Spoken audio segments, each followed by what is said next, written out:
Good morning students. मैं doctor Dilip Pipara, सहआचार्य अर्थशास्त्र विभाग, राजकीय महाविद्यालय नाथद्वारा। हमने अपने पिछले वीडियो में व्यष्टि अर्थशास्त्र से संबंधित महत्वपूर्ण टॉपिक मांग का नियम, मांग के प्रकार के बारे में स्टडी किया था। उसी क्रम में आज के वीडियो में हम ये जानने वाले हैं कि मांग का विस्तार और संकुचन किसे कहा जाता है और मांग में वृद्धि और कमी किसे कहा जाता है। What is the extension and contraction of the demand and what is the increase and decrease of the demand? तो सबसे पहले हम लेते हैं मांग में विस्तार। देखिए, जहां तक विस्तार और संकुचन की बात है, किसी वस्तु की कीमत में परिवर्तन होने के फलस्वरूप उसकी मांगी जाने वाली मात्रा में जो परिवर्तन होता है उस पर डिपेंड करता है विस्तार और संकुचन। यदि किसी वस्तु की कीमत में होने वाली कमी से मांगी जाने वाली मात्रा बढ़ जाती है तो हम उसको बोलेंगे मांग में विस्तार। किसी वस्तु की कीमत में होने वाली वृद्धि से मांगी जाने वाली मात्रा उसकी कम हो जाती है, उसको बोलेंगे हम संकुचन। जैसे देखिए, मांग में विस्तार, इसका मतलब है if price will decrease then demand will increase, इसको बोलेंगे मांग में विस्तार। जैसे देखिए, कोई वस्तु है, वस्तु का रेट 100 रुपए था, 100 से 50 हो गया, तो डिमांड क्वांटिटी डिमांडेड पहले 10 था, 10 से 30 हो गया, तो हम इसको बोलेंगे मांग में विस्तार। देखिए, इसको अच्छे से समझेंगे आप।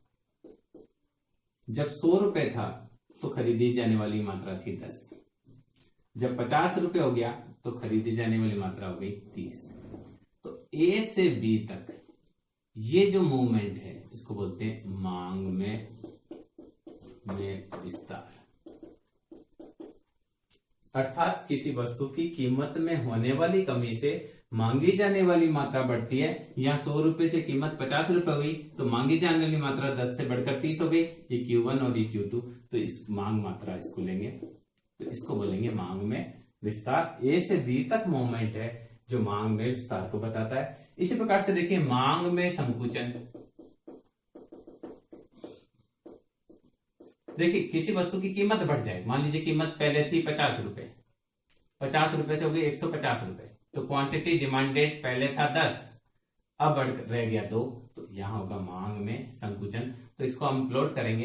देखिए, पहले 50 रुपए पर वस्तु की खरीदी जाने वाली मात्रा थी 10, अब 150 रुपए में वस्तु बिकती है तो खरीदी जाने वाली मात्रा रह गई 2। तो पूर्व में ए पर थे, जहां 50 रुपए में 10 वस्तु खरीदी जाती थी। दूसरी स्थिति में जब कीमत बढ़कर 50 से 150 हो गई तो खरीदी जाने वाली 10 से घटकर 2 रह गई और संतुलन बिंदु ए से आ गया बी पर। तो ए से बी पर जो मूवमेंट है इसको बोलते हैं मांग में संकुचन।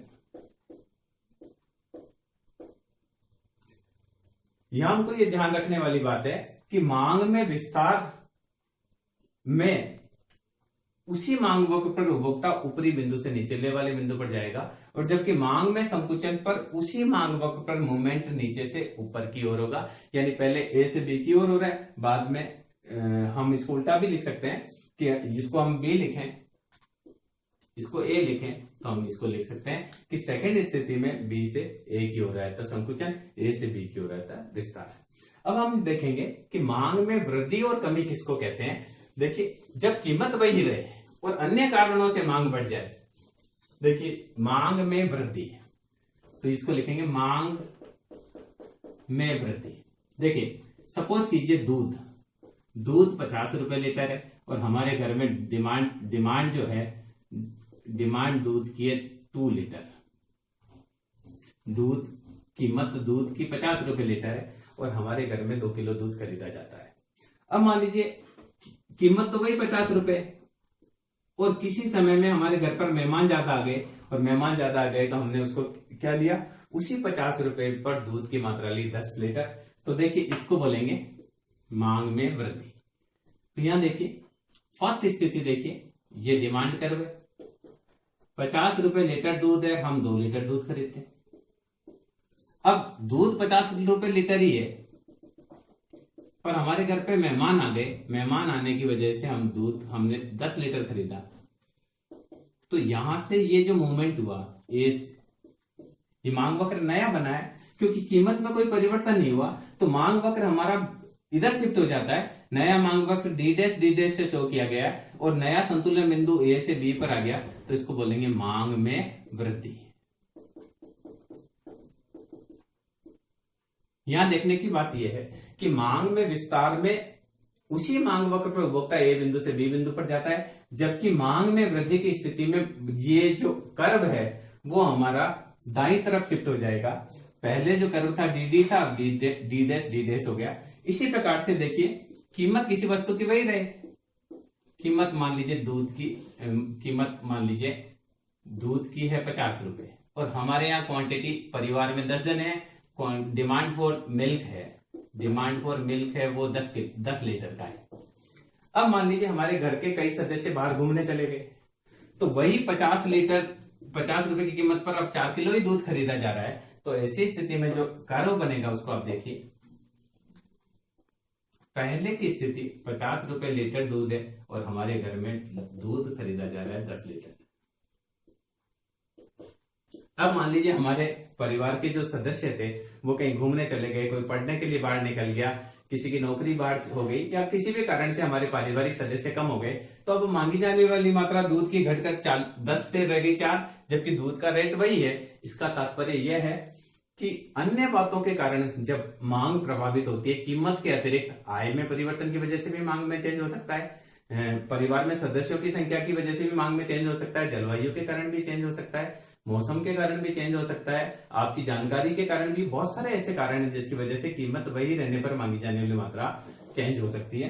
तो यहाँ देखिए 50 रुपए ही रेट है, तब हम 10 खरीद रहे हैं। अब हमारे परिवार के सदस्यों की संख्या कम हो गई, तो अब देखिए मांग वक्र जो है बाईं तरफ शिफ्ट हो गया है और पहले संतुलन बी बिंदु पर था, अब नया संतुलन ए बिंदु पर हो गया। तो इस प्रकार से मांग वक्र इस साइड में अगर होता है, बाईं तरफ होता है, तो इसको बोलते हैं मांग में कमी। इस प्रकार से मांग में विस्तार वह स्थिति होती है जिसमें एक ही मांग वक्र पर उपभोक्ता ऊपरी बिंदु से निचले बिंदु की तरफ जाता है तो विस्तार, और निचले वाले बिंदु से ऊपर की ओर आता है तो मांग में संकुचन की संज्ञा दी जाती है। जबकि कीमत वही रहे, अन्य कारणों से मांग प्रभावित होती है। अगर अन्य कारणों के कारण मांग बढ़ जाती है तो उसको मांग में वृद्धि कहा जाता है, और अन्य किसी कारण के कारण मांग घट जाती है कीमत समान रहने पर भी, तो उसमें मांग में कमी कहा जाता है। ये हमारा हुआ मांग में वृद्धि व कमी और मांग में विस्तार व संकुचन। Thank you.